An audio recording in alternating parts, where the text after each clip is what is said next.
Irmãos queridos, podem sentar. Mais uma vez, que a graça e a paz de Cristo seja com cada um de nós. Que a graça e a paz de Cristo seja com cada um de nós. Amém. Amém. Isso mesmo. Que bom estarmos de volta na presença de Deus. Deus tem sido generoso para conosco.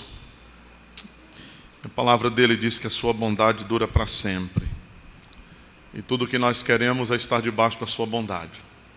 Queremos ser acolhidos na bondade de Deus. E nós sabemos que ele tem sido bom. Ele tem nos mantido de pé até aqui. E a sua bondade nunca falha. Sempre permanece como uma poderosa tocha acesa, queimando. Um fogo que nunca se apaga. Nós lemos um texto hoje pela manhã e ouvimos a pregação desse domingo pela manhã numa passagem muito preciosa, a segunda carta de Paulo a Timóteo. E hoje à noite nós queremos agora abrir o texto, e é um texto que nós já lemos, pelo menos parte dele hoje aqui na liturgia, o livro de Isaías. Nós vamos voltar lá para o capítulo 6 do profeta Isaías. Esse é um grande capítulo da Bíblia. É um capítulo e tanto. Há algumas passagens nas Escrituras que são assim muito maravilhosas. Elas saltam, elas têm um destaque talvez maior, ganham um destaque maior. Em algumas passagens que alguns de nós pessoalmente escolhemos como as nossas passagens assim de cabeceira, não é? Algumas são muito gerais, outras são muito particulares. Eu acho que o capítulo 6 do profeta Isaías é uma passagem destas. É uma poderosa passagem. É algo poderoso que salta diante dos nossos olhos. E nós vamos olhar para esse texto nessa noite. Nós estamos no mês da Reforma, como foi citado aqui. Nós estaremos dia 31 de outubro celebrando e agradecendo ao Senhor pelos 507 anos da Reforma do século XVI, da Reforma Protestante do século XVI. 31 de outubro de 1517. Nas portas da Catedral do Castelo de Wittenberg, as 95 teses de Lutero foram fixadas. E elas romperam um sistema de muito tempo. E nós somos frutos dessa reforma. A Igreja Presbiteriana se irmana a centenas de outras denominações por todo o mundo, que são herdeiros da reforma protestante. E nós estamos aqui hoje. Nós estamos aqui lembrando que somente as Escrituras são a única e infalível palavra de Deus. Estamos lembrando que somente Cristo é o Salvador. Estamos lembrando que a Deus somente a Ele toda a glória.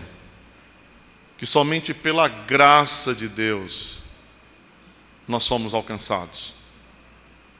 Que somente pela fé nós somos justificados. Estes são os solas da reforma, os somentes da reforma. Capítulo 6 de Isaías, ele vai falar sobre a beleza da santidade de Deus. Esse é o título do nosso sermão. A beleza da santidade de Deus.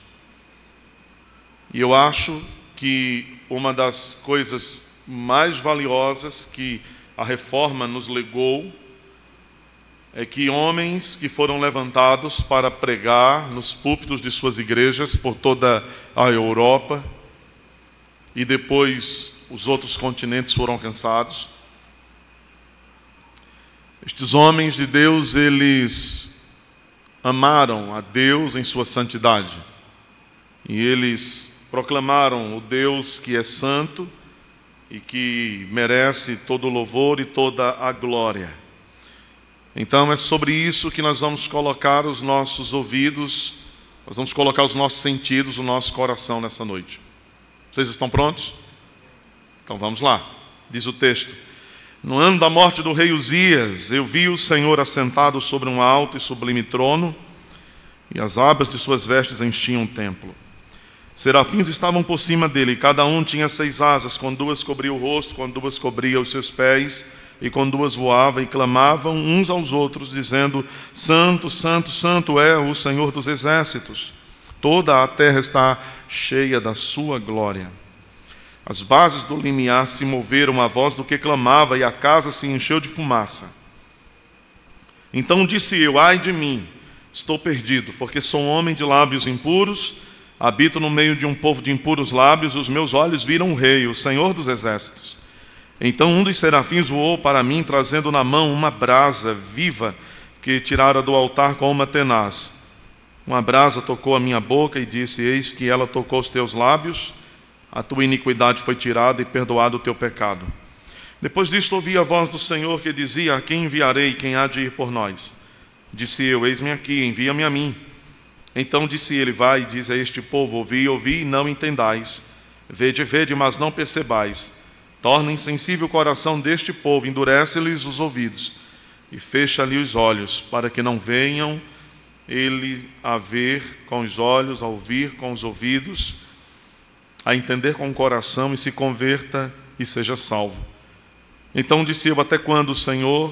Ele respondeu: até que sejam assoladas as cidades e fiquem sem habitantes, as casas fiquem sem moradores, e a terra seja de todo assolada. E o Senhor afaste dela os homens, e no meio da terra seja grande o desamparo. Mas, se ainda ficar a 10ª parte dela, tornará a ser destruída, como terebinto e como carvalho, dos quais, depois de derribados, ainda fica o tronco, o toco. Assim, a santa semente é o seu toco. Amém. O puritano Stephen Charnock, ele disse que o poder é o braço de Deus, a onisciência, os olhos de Deus, a misericórdia, as entranhas de Deus, a eternidade, a duração de Deus. Ele disse: a santidade é a beleza de Deus. Um outro teólogo mais recente, do século XX, um importante teólogo, pastor reformado, Arthur W. Pink, ele disse que nas Escrituras Sagradas, na Bíblia, contemplando toda a Escritura, toda a sua extensão, Antigo e Novo Testamentos, uma grande ênfase é dada a esta perfeição de Deus, a santidade de Deus. Seus atributos são corretamente chamados, nomeados de perfeições do ser de Deus. São perfeições divinas. Pink disse: a santidade de Deus é uma destas perfeições. A grande ênfase da Escritura é sobre esta perfeição de Deus. Deus é com mais frequência intitulado santo do que onipotente. E é mais exposto, ele é mais revelado por esta parte da sua dignidade do que por qualquer outra. Ele é o Deus santo, revelado como santo. Essas são, meus irmãos, tanto as palavras de Charnock quanto as palavras de Pink, são declarações maravilhosas acerca da santidade de Deus. E eu proponho que nós possamos nessa noite olhar um pouco para a beleza da santidade do Senhor. Este texto que nós acabamos de ler, ele está bem diante de nós, vivo, ele está pulsando diante de nós. E ele deseja falar ao nosso coração. O tempo em que Isaías tem essa visão de Deus sentado no trono de sua glória poderosa, repleto de sua santidade. O tempo da visão do profeta é o ano da morte, é o ano em que morreu o rei de Israel, o rei Uzias. Ele foi um grande rei para o povo de Israel, mas ele afrontou o Senhor em um momento da vida dele. Ele confrontou-se com a santidade de Deus, ele afrontou a Deus em sua santidade e ele morreu por causa disso. Sim, Deus matou homens no passado porque eles chocaram-se contra a santidade de Deus. E eu não duvido que Deus esteja matando pessoas ainda hoje por causa desse tipo de pecado. A perda de um grande líder no ano da morte do rei Uzias. Aquela nação perdeu o seu grande líder, o seu rei, o seu referencial político, o seu referencial de liderança, que deveria preservar e manter viva a tocha da religião daquele povo. Eles perderam o seu líder, e a perda de um líder deixa às vezes as pessoas um tanto desbaratinadas, um tanto atônitas, sem saber muito bem como as coisas serão dali em diante. Mas na visão do profeta Isaías, embora o trono da terra esteja sacudido, é o ano em que morre o rei daquele povo. Na visão de Isaías, ele vê um trono soberano acima de todos os tronos de toda a terra. Ele vê um trono muito maior do que o trono do rei Uzias. E ele vê aquele trono firme, estável, firmado. E aquele trono não se abala. Ele está firme nos céus. No ano da morte do rei, Isaías, ele vê o Senhor. Ele vê o Rei dos Reis no seu trono. E isso significa que os homens são mortais, mas o Senhor, ele vive para sempre.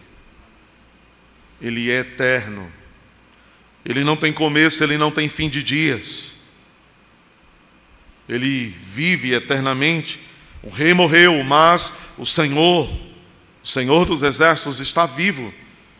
O governo de Uzias havia terminado, havia acabado, o seu trono havia sido sacudido pela sua morte, mas o governo de Deus e o trono de Deus no céu permanece firmado para sempre, e o seu reino nunca terá fim. Nunca terá fim.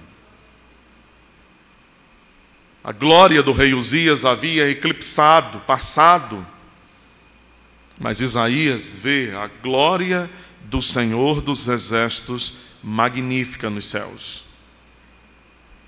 E nós olhamos para esse texto e nós podemos talvez ver também alguma coisa, nós podemos também ouvir alguma coisa, sentir alguma coisa, e nós podemos responder também alguma coisa. Então vamos olhar para isso. Vamos olhar para a beleza da santidade de Deus. O que Isaías viu? Versos 1 e 2. Ele vê o Senhor sobre um alto e sublime trono. Ele vê as abas de suas vestes que estão enchendo o templo, tomando todos os espaços, todas as galerias do templo. Ele vê serafins que estão voando por cima do trono de Deus. Ele descreve estes seres extraordinários. Eu acho que Isaías está vendo uma coisa assim magnífica. Ele está vendo algo extraordinário, poderoso, arrebatador dos sentidos. É possível que Isaías tivesse ido naquele dia ao templo para adorar a Deus, ou talvez ele estivesse na casa dele. O texto não está dizendo exatamente onde, em que lugar ele viu o Senhor assentado no seu trono. Mas talvez ele tenha ido naquele dia adorar a Deus no templo em Israel. E se de fato ele estava naquele templo em Jerusalém, de uma forma extraordinária, ele viu o templo celestial. Seus olhos foram abertos para ver o que estava acima da cabeça dele. E ele então agora está de frente com o trono de Deus. Ele está vendo o trono de Deus diante dele. Você consegue imaginar o que significa essa experiência? Ele está diante do trono de Deus. Ele vê o lugar onde Deus está assentado. Ele está vendo o lugar onde Deus é adorado pelos séculos dos séculos, sem fim. Deus é visto por Isaías como santo, e ele é visto por Isaías como um ser repleto, cheio de majestade e poder. Ele está vendo tudo isso enquanto a adoração está sendo feita nos céus. Deus está sendo adorado nos céus. Ele está vendo todas estas coisas. Então ele diz: eu vi o Senhor assentado sobre um trono muito alto e um trono sublime. E essas expressões, alto e sublime, ou essa expressão, essa construção que Isaías faz de um trono que é alto e de um trono que é sublime, essas palavras apontam para algo muito especial.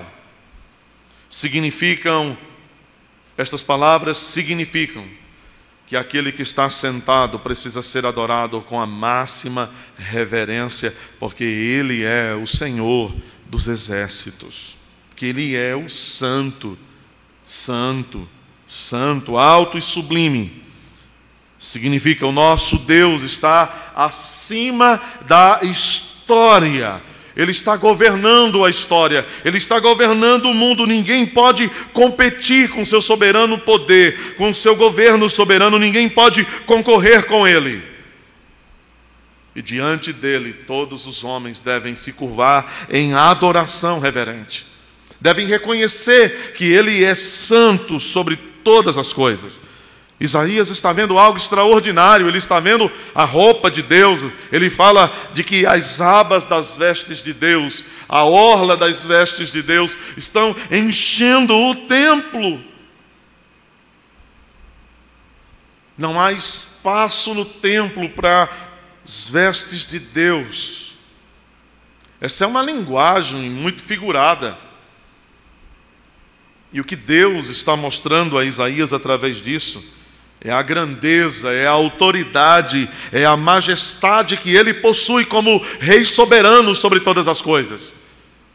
Os reis do passado, eles se vestiam com as vestes mais suntuosas, mais nobres, mais impactantes. Eles estavam dizendo com tudo isso: eu sou poderoso, eu tenho autoridade, eu reino sobre muitos. Deus está dizendo: Isaías, eu sou o Rei acima de todas as coisas. A minha roupa enche todas as coisas. Deus está querendo que Isaías olhe para isso. Ele está querendo que Isaías coloque toda a sua atenção nisso. Deus quer que o seu povo coloque a sua atenção na sua majestade, na sua glória, na sua santidade, no seu poder. É disso que nós precisamos. Precisamos olhar e ver a majestade, o poder e a suntuosidade do nosso Deus, que reina poderosamente. O que Isaías está vendo é Deus que está sendo adorado. Isaías está vendo serafins que estão voando. E esses são seres descritos de uma forma que a nossa imaginação viaja. Eles possuem 6 asas. Eles têm asas para cobrir o rosto, eles têm asas para cobrir os pés e asas para voar ao redor do trono de Deus. Essa é uma visão impactante. Eu não sei como eu e você ficaríamos se nós começássemos a ver isso agora. Se nós víssemos o trono de Deus, se nós víssemos estes seres celestiais cantando num coro poderoso, extraordinário, eu realmente não sei se eu conseguiria ficar de pé. Talvez, muito provavelmente não. Eles estão cobrindo o rosto, porque eles não têm a ousadia de olhar diretamente para aquele que é santo. Eles estão cheios de reverência por Deus, cheios de temor diante do Senhor. Eles estão cheios de uma reverência e de um temor que em muitos de nós, ou em nós, muitas vezes tem faltado. Eu tenho certeza que agora mesmo há centenas e milhares de igrejas que estão realizando os seus cultos agora. Mas eu presumo, pelo pouco que eu sei das coisas, que em muitas igrejas pelo nosso país agora mesmo e pelo mundo talvez afora, enquanto eles acham que estão adorando a Deus, eu tenho certeza que lhes está faltando reverência e temor diante de Deus. Isso deveria mexer com a nossa mente e o nosso coração. Porque afinal de contas nós estamos adorando a Deus, nós viemos a esse lugar para adorar o Rei, o Senhor dos Exércitos. Aquele que está sentado sobre um alto e sublime trono poderoso de glória. Você não acha que reverência e temor são respostas muito apropriadas do coração humano para Ele?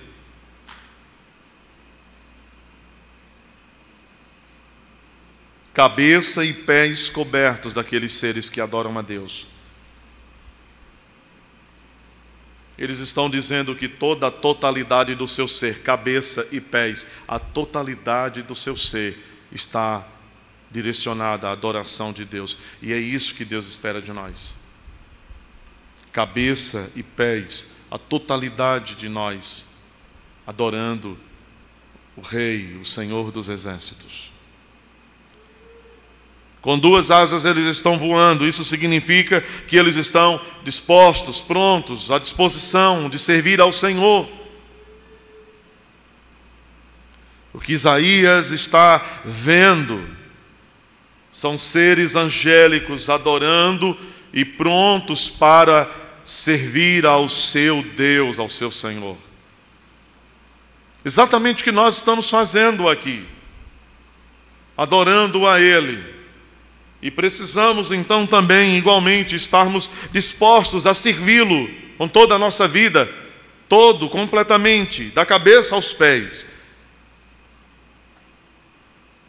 Essa é a ordem para o povo de Deus, para nós adorar a Deus e servir a Deus de todo o nosso coração, o nosso senso de santidade em nosso coração.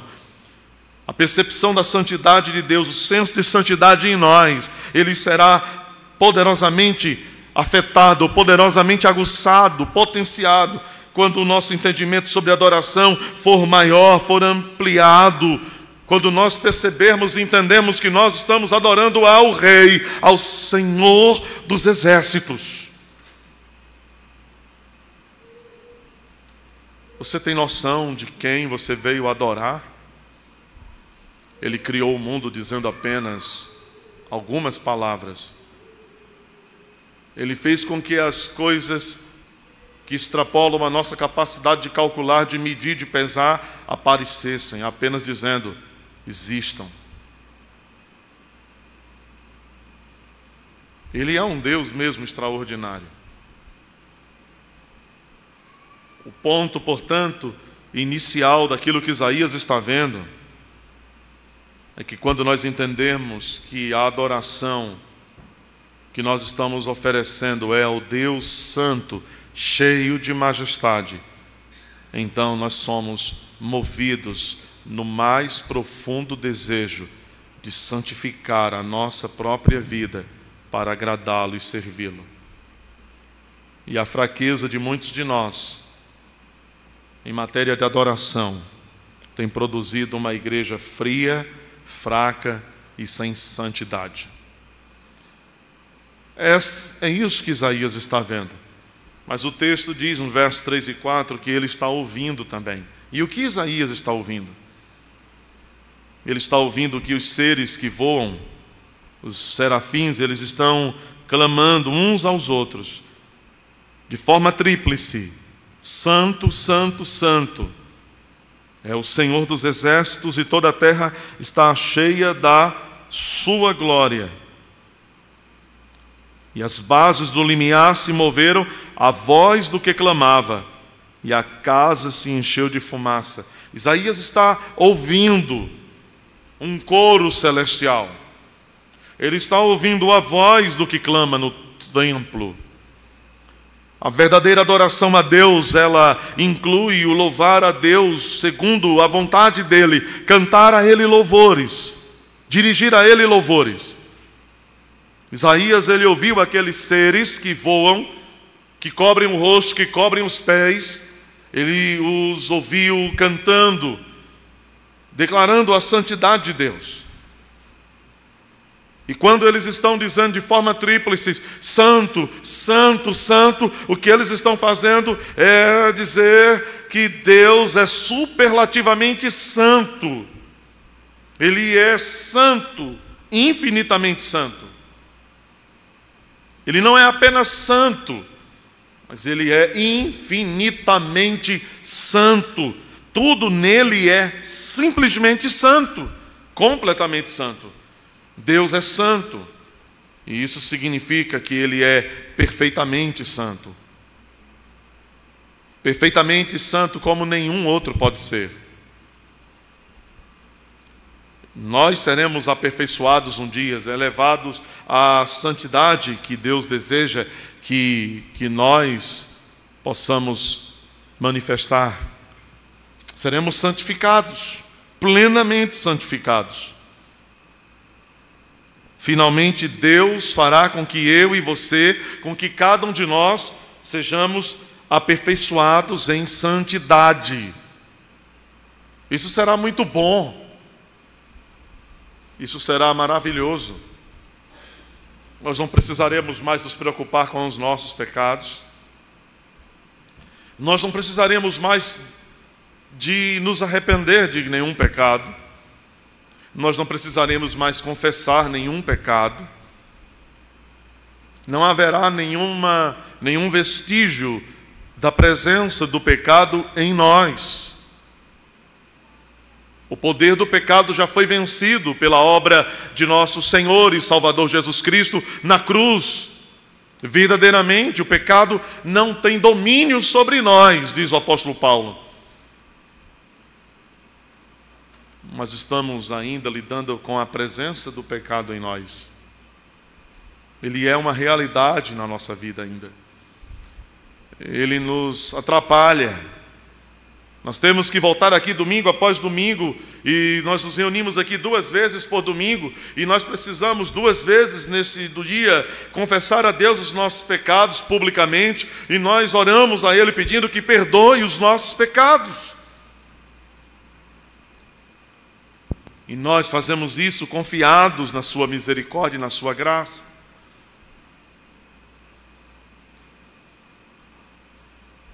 E enquanto nós voltarmos aqui para adorar a Deus domingo após domingo, nós teremos que fazer isso, e nós precisaremos confessar os nossos pecados, e nós esperaremos que Deus, na sua bondade, nos perdoe os pecados. Mas naquele tempo, naquele dia, quando nós formos aperfeiçoados em santidade, então não teremos mais problema algum com o pecado. Estaremos livres completamente da presença do pecado. Ele terá passado. Estaremos perfeitamente aperfeiçoados em santidade. Finalmente Deus nos fará ser aquilo que Ele já escolheu para nós. Nós estamos correndo para o alvo, para alcançar o prêmio da soberana vocação de Deus em Cristo. Estamos seguindo, avançando, prosseguindo para conquistar aquilo para o que nós já fomos conquistados. Não há como falhar, não há como isso não dar certo, não há como isso errar. Deus é muito poderoso para garantir que tudo isso se cumpra na nossa vida. E eu não tenho a menor sombra de dúvida de que exatamente isso, o que ele diz, acontecerá. Louvado seja o seu nome, bendito seja o seu nome. Finalmente Deus nos fará ser o que Ele quer que sejamos para toda a eternidade. E essa é a condição na qual Deus nos tornará. Ele nos colocará para que possamos habitar no novo céu e na nova terra que Ele fará. E Ele habitará conosco. O que Isaías está ouvindo ali naquele lugar, o que Isaías está ouvindo naquela visão que ele está tendo do trono de Deus, ele está ouvindo os serafins cantando a Deus, uma verdadeira música, um cântico perfeito, puro, de adoração que agrada a Deus. Não há nenhuma dúvida de que a letra deste hino, a letra deste cântico é uma letra perfeita. Deus é o centro do louvor. As belezas de Deus são louvadas. Isso passa muito longe daquilo que a música evangélica tem produzido para que os homens adorem ou digam que estão adorando a Deus nos nossos dias. Algumas destas canções que são levadas à presença de Deus, do culto que se diz oferecer a Deus, elas refletem os desejos do homem e o homem no centro. Focam no homem, nas pessoas. São bons arranjos, boas melodias.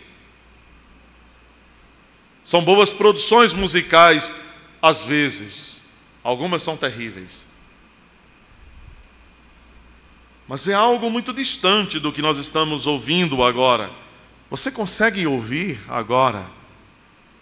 Eles estão cantando no céu. Você consegue ouvir os serafins cantando? Eles estão cantando agora. Eles estão voando ao redor do trono de Deus agora. Eles estão dizendo: Santo, Santo, Santo é o Senhor dos exércitos e toda a terra está cheia da sua glória. Você não consegue ouvir?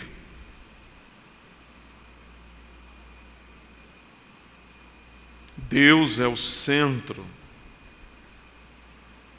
Afinal, para quem nós estamos cantando?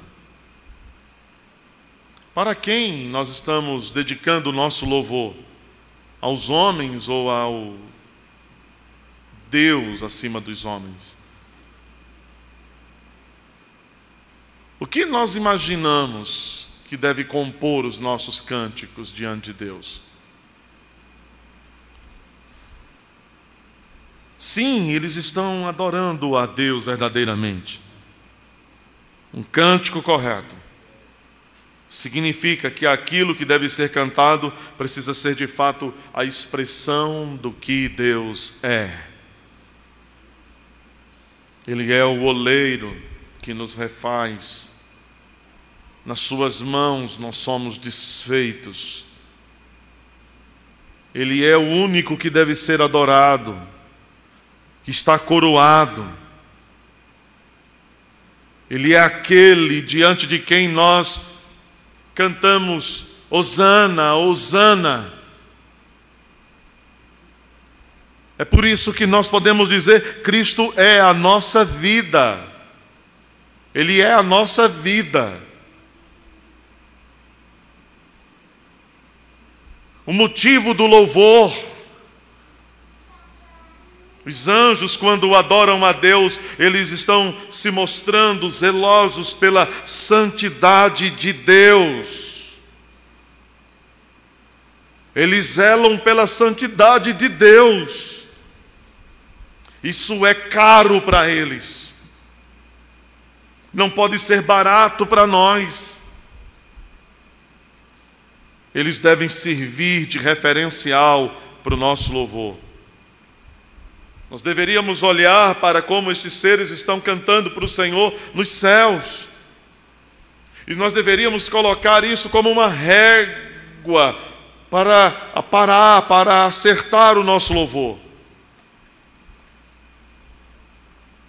Não há um anjo cantando especialmente a Deus, numa espécie de solo adorativo, mas eles estão numa comunidade de seres santos, adorando o Deus que é santo. Esse é um louvor congregacional no céu.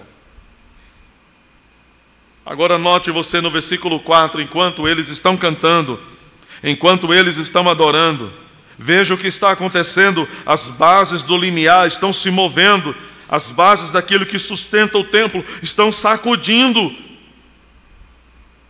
Você se lembra quando Paulo e Silas estavam na prisão em Filipos? Eles tinham apanhado muito, porque eram pregadores do Evangelho.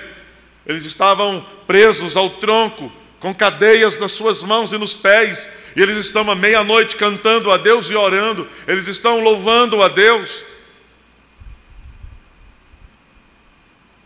Eu não imagino que Paulo e Silas pudessem cantar alguma coisa do tipo: tem sabor de mel, a sua vitória hoje tem sabor de mel. Definitivamente não.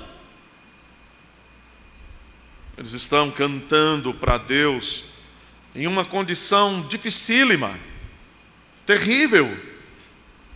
E você lembra o que acontece enquanto eles estão cantando à meia-noite? As paredes do cárcere sacudiram, aquele lugar tremeu, as cadeias caíram, as portas se abriram. Paulo e Silas estavam livres da prisão. Aqueles seres estão no céu cantando. Isaías os vê adorando a Deus, cantando um cântico de louvor a Deus, que exalta a Deus, cheios de reverência pela santidade de Deus, apreciando a santidade de Deus, a sua majestade. E enquanto eles estão cantando, diz o texto que aquele lugar começa a tremer, as bases do limiar estão se movendo à voz daquele que clama, e a casa está se enchendo de fumaça. A glória do Senhor se manifesta naquele lugar. O lugar onde Isaías está, o lugar onde ele se acha, vendo tudo aquilo está sendo sacudido, está tremendo. O nosso coração deveria tremer quando nós adoramos a Deus. Escute isso, o nosso coração precisa tremer enquanto nós adoramos ao Senhor, o Rei dos Reis, o Rei, o Senhor dos Exércitos. Mas observe como alguns de nós têm se comportado no culto de Deus, de forma inescrupulosamente fria, apática, gélida, árida, desconectada. O que viemos fazer aqui?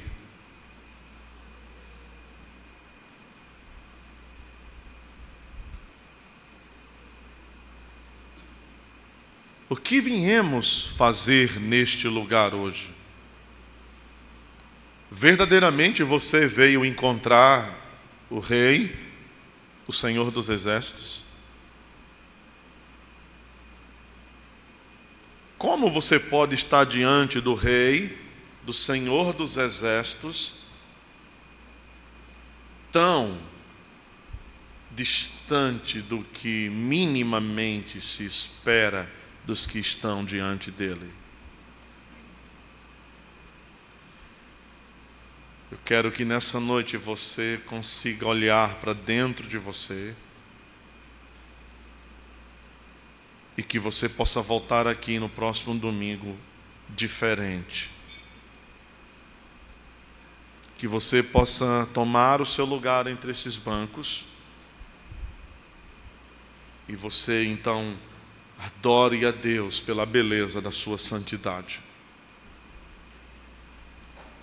Se você não conseguir enxergar essas coisas, clame a Ele, que abra os seus olhos, para que você possa ver. As bases estão se movendo. O nosso coração precisa tremer na presença de Deus.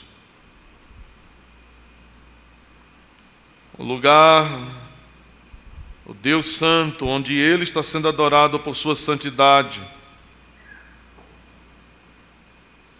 no auge da adoração, veja o que está no verso 4, no auge da adoração, quando os louvores estão acontecendo, quando o hino, o cântico certo está sendo dirigido a Deus, quando os seres que estão adorando a Deus estão repletos do senso adequado da adoração, eles estão cheios de reverência, cheios de temor, eles estão apreciando a beleza do Senhor, a santidade do Senhor. Veja o que diz o verso 4: então a voz do que clamava, a voz dele, a voz quando ele fala no meio da adoração, Deus fala no meio da adoração.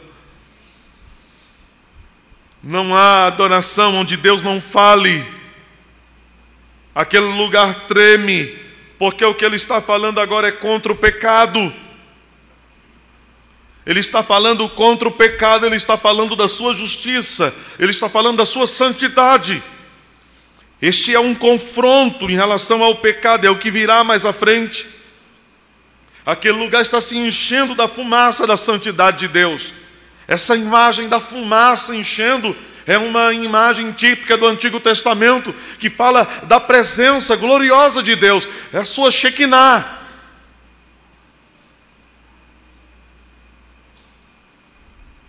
E este Deus santo não pode tolerar a rebelião de suas criaturas. Ele não pode tolerar o pecado de suas criaturas, e isso nos leva para o que Isaías sentiu, e esse é o nosso terceiro ponto, a partir do verso 5.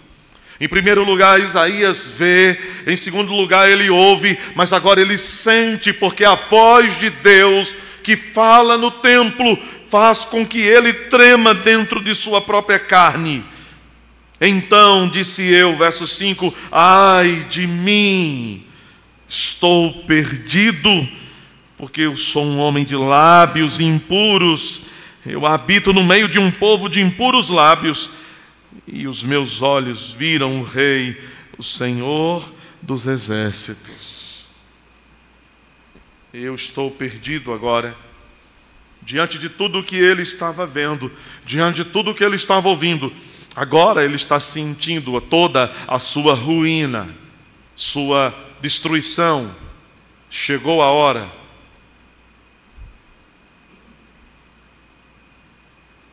Diante daquele espetáculo de adoração que está acontecendo no céu, o profeta sente que ele está perdido, ele vai morrer. Ele está vendo o Senhor. Deus está falando no templo. Diante do Deus perfeitamente santo, meus irmãos, Isaías se vê perfeitamente ou completamente pecador. Diante do Deus perfeitamente santo, ele se vê completamente pecador. Uma das coisas que eu mais cultivo, eu acho uma das partes mais belas da nossa liturgia, é aquele momento da liturgia que às vezes quem não participa desse contexto, às vezes se pergunta, por que tem isso? Por que faz isso nesse culto? Mas é aquele momento em que, logo que nós nos vemos diante do trono de Deus, logo quando nós invocamos o seu nome, logo depois de ouvirmos a sua voz nos chamando para adorá-lo e de cantarmos a ele um cântico de louvor, de invocação, logo depois disso, nós calamos os nossos lábios. Nós silenciamos a nossa voz, porque o profeta Abacuque escreveu algo extraordinário. Ele disse, cale-se diante de Deus toda a terra. Nós calamos a nossa voz para falar a Ele apenas com a voz do nosso coração. E esse é o momento da nossa liturgia em que nós confessamos os nossos pecados, porque nós estamos vendo o Rei, o Senhor dos exércitos. E nós confessamos o nosso pecado. Isaías está diante de Deus, ele está vendo, ouvindo, ele está sentindo a sua ruína, porque ele é um pecador, ele não pode escapar dessa conclusão. Você que veio aqui essa noite, você está completamente convicto, plenamente convicto de que você é um pecador diante de Deus. Isso inquieta o seu coração. Isso abala as bases, o limiar do seu coração. Faz com que a casa do seu coração estremeça, sacuda, porque Deus está falando contra o nosso pecado.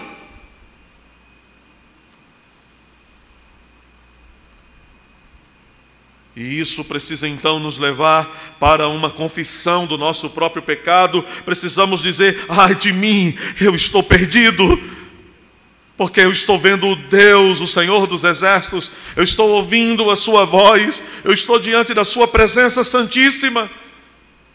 Eu estou perdido, absolutamente perdido. Eu já disse a vocês algumas vezes, e essa é uma passagem das Escrituras que me move a repetir o que eu já disse outras vezes.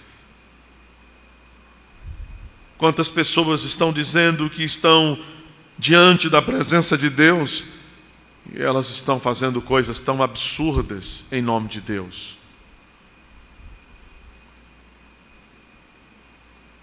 Elas estão urrando, elas estão pulando, elas estão fazendo coisas assim que extrapolam o racional.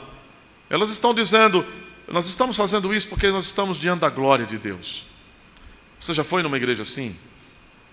Em que as pessoas estão convictas de que estão diante da glória de Deus, diante da majestade de Deus. E o que elas estão fazendo? Algumas cenas que beiram o assombroso, o ridículo. A gente que põe banco na cabeça e sai correndo no meio da igreja. Tudo isso porque eles estão diante de Deus. Gente que dá mortal, cambalhota no meio da igreja. Gente que sai igual um peão assim rodando no meio da igreja. Outros viram um tipo de caça, um F-15, voando no meio da igreja.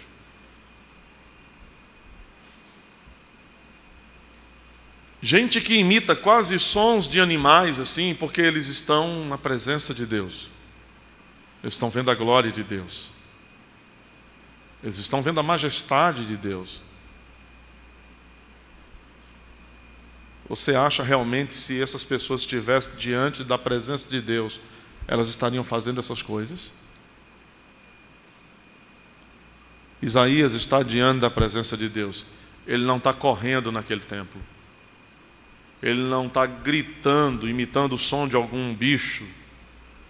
Ele não está tentando pegar nenhum banco daquele templo e colocando na cabeça, ou dando algum mortal naquele lugar.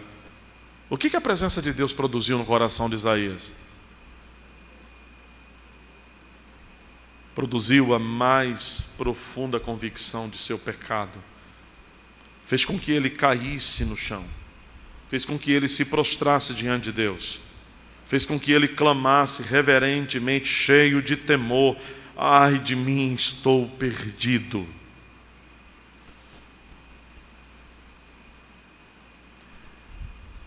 É isso que acontece quando nós estamos na presença de Deus. Daniel viu o Senhor e ele caiu como morto no chão.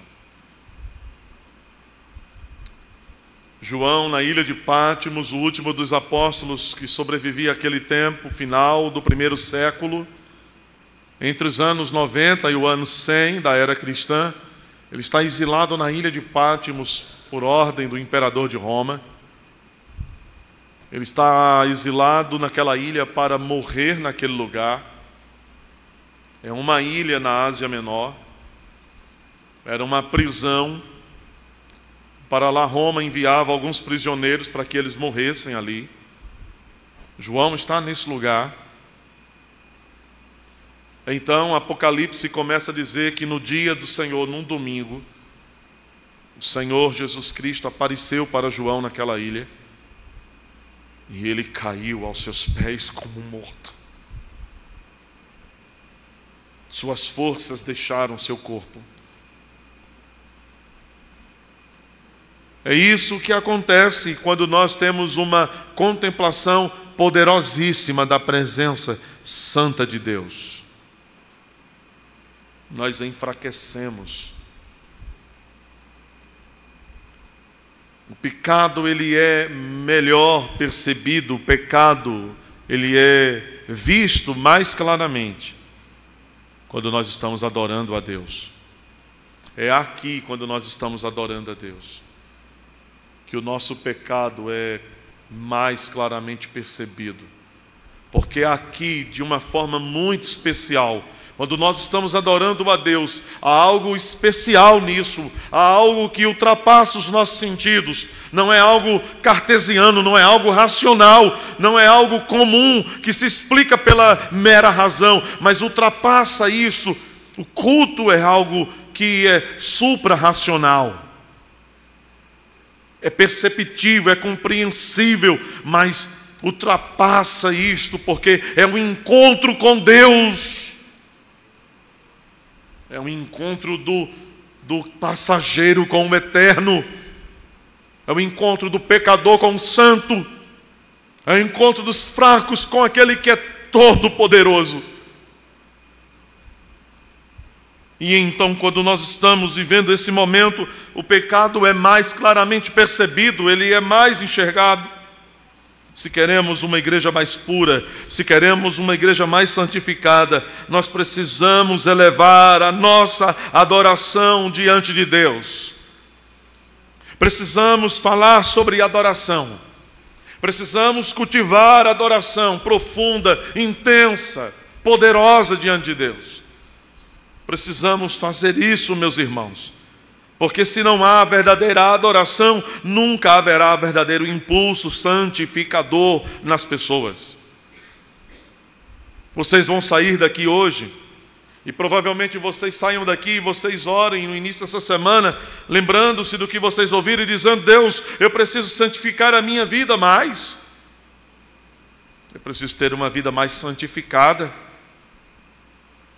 A presença de Deus faz isso em nós.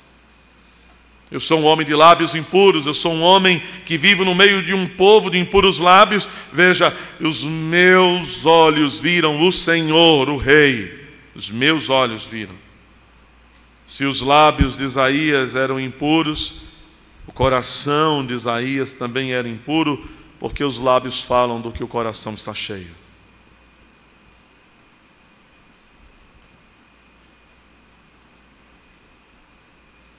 Versos 6 e 7, Isaías não sente apenas o peso do seu próprio pecado, mas ele sente também a graça perdoadora de Deus. Verso 6, então um dos serafins voou para mim. Quem sabe Isaías, vendo aquele ser celestial voando na direção dele, ele pensou: é agora mesmo que ele vem me matar. Eu pensaria isso? É por isso que eu estou dizendo que talvez ele tenha pensado isso. O texto não fala, eu estou imaginando, é uma possibilidade. Imagina que você está diante de Deus. Aqueles seres estão rodeando o trono de Deus. Eles estão adorando a Deus, cheios de reverência, cheios de temor. Eles são seres santos, mas cobrem o rosto para olhar para Deus. Eles não olham diretamente. Eles têm uma reverência gloriosa. Que reverência! E então de repente você vê um desses seres voando na sua direção. Claro, eu só pensaria: ele agora vem me matar mesmo. É o meu fim mesmo. O que eu pensei vai se concretizar. Mas então diz o texto que ele vem com uma brasa que ele tira do altar de Deus. Verso 7, então ele com aquela brasa, ele tocou a boca de Isaías. Ele sente não somente o peso do seu pecado, ele sente o toque da brasa tirada do altar de Deus. Significa que o altar, o trono de Deus, é um trono de santidade. Tirar uma brasa desse trono, tirar uma brasa desse altar de Deus, significa que a santidade de Deus vem ao encontro de seus filhos para purificá-los. A brasa toca-lhe a boca. Eis então os teus lábios, a tua iniquidade foi tirada, perdoado o teu pecado. Isaías está sentindo o poder da graça perdoadora de Deus. O que ele merece receber é a morte fulminante. Ele sabe disso, ele está certo disso. Você está tão certo quanto Isaías, de que por ser pecador, o que você merece é a morte e a condenação eterna. Não tente parecer melhor do que Isaías. Você seria um tolo.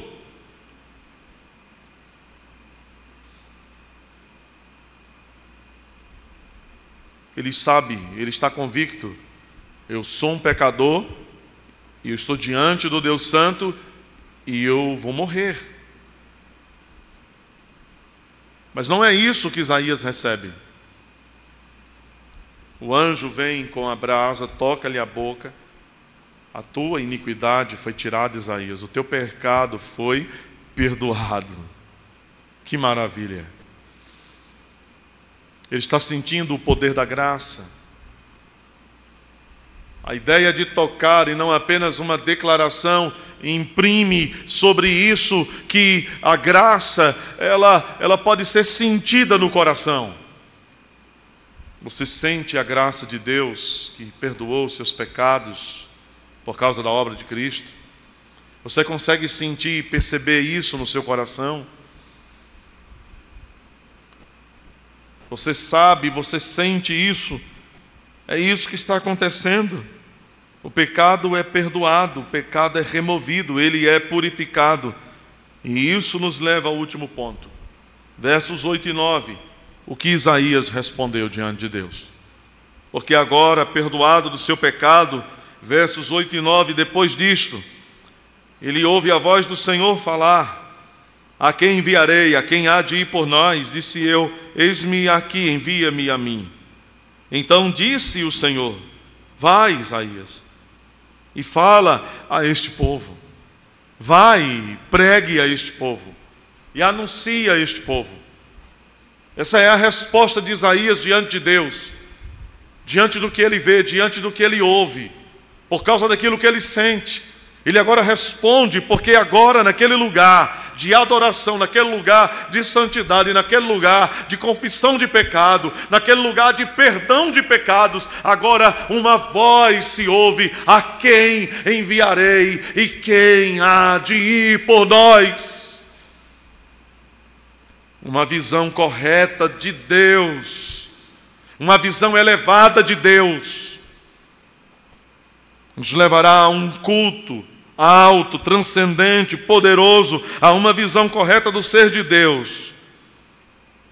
E essa contemplação correta, alta, elevada, primorosa do ser de Deus, deve mover o nosso coração na disposição bendita de servirmos a Deus enquanto nós vivermos. Onde existe a verdadeira adoração, existe verdadeira entrega para ser servo de Deus. Isaías, o profeta, ele está vendo o Senhor, ele está ouvindo o Senhor chamar, clamando: quem vamos enviar? Alguns teólogos têm encontrado nessa fala uma boa evidência de que a Trindade está aqui envolvida. É um plural: a quem enviarei? A quem enviarei? Quem há de ir por nós? Certamente Deus não está falando isso pensando nele e nos anjos, mas apenas nele, porque o serviço e o chamado é dele e não das criaturas. Na verdade, ele chama as criaturas para o seu serviço. Sim, eu acho também que aqui nós temos um texto bom que pode ser usado para trabalhar sobre a tripessoalidade de Deus, a pluralidade no ser de Deus. Nós cremos no Deus triuno, Pai, Filho e Espírito Santo. 3 pessoas divinas, uma mesma essência, consubstanciais, mas um único Deus verdadeiro, a quem nós adoramos. A quem enviarei, quem há de ir por nós? Ele está dizendo isso, talvez para nós mesmos nesta noite. Quem há de ir por nós? Eu não sei se todos nós estamos prontos para responder como Isaías, mas ele respondeu: envia-me a mim. Eu irei. Me usa, em outras palavras. Ele está dizendo: eu quero ser usado. Veja, eu entendo que quanto mais perto de Deus nós chegamos, quanto mais de Deus nós somos aproximados dele, nós não apenas enxergamos melhor a santidade de Deus, e nós não apenas tomamos maior convicção do nosso pecado, nós não apenas desfrutamos mais intensamente do perdão que Ele nos dá, mas também nós desejamos servi-lo mais intensamente. E se você não deseja servir a Deus mais intensamente, uma razão que explique isso é porque talvez você esteja um pouco distante dele. Você precisa chegar mais perto dele.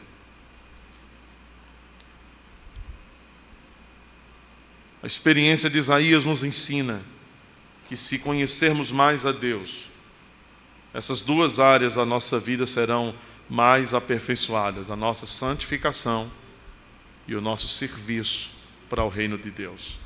Santificados e servindo. O conhecimento de Deus é maravilhoso e expressa em nossa vida a nossa identidade, para o que fomos chamados, para o que existimos. Isaías viu, Isaías ouviu, Isaías sentiu e ele respondeu. O que nós estamos vendo? E o que nós estamos ouvindo? E o que nós podemos sentir nessa noite? E depois disso, o que nós podemos responder para ele? Certamente, meus irmãos, nós temos o testemunho poderoso nas Escrituras dado pelo próprio Deus. Aqui neste livro está o testemunho do próprio Senhor, o Rei, o Senhor dos exércitos, que Ele nos dá. O testemunho de sua santidade. Então, o que podemos pedir? Nós podemos pedir que Ele nos dê olhos para ver, que Ele nos dê ouvidos para ouvir, que Ele nos dê um coração para sentir, que Ele nos dê lábios capazes de responder diante dEle: eis-me aqui, Senhor. Amém. Vamos orar ao Deus Santo. Curva a sua cabeça. Deus Santo, bendito seja o Teu nome. Nós Te louvamos pela Tua santidade e nos arrependemos de não perceber a Tua santidade como nós deveríamos perceber. Mas o Senhor nessa noite nos tem falado coisas preciosas. Então, por favor, Deus Santo, nos dê olhos para possamos ver. Nos dê ouvidos para que possamos ouvir. Nos dê um coração para que possamos sentir. E nos dê boca para que nós possamos responder: eis-me aqui, Senhor, envia-me a mim. Impulsionados pela Tua santidade, que a nossa adoração seja remodelada. Impulsionados pela Tua santidade, que o nosso louvor seja melhorado, aperfeiçoado. Impulsionados pela Tua santidade, que a nossa entrega de vida, de serviço, Senhor, seja mais planificada para a Tua glória, para o Teu louvor, para a nossa edificação. Bendito seja o Teu nome, Deus Santo. Muito obrigado, Senhor Deus Todo-Poderoso. Que o Senhor abençoe o Seu povo. Que o Senhor guarde o Seu povo. Que o Senhor renove o coração da Sua igreja. É a nossa humilde, singela oração que fazemos no nome de Jesus. Amém. Amém.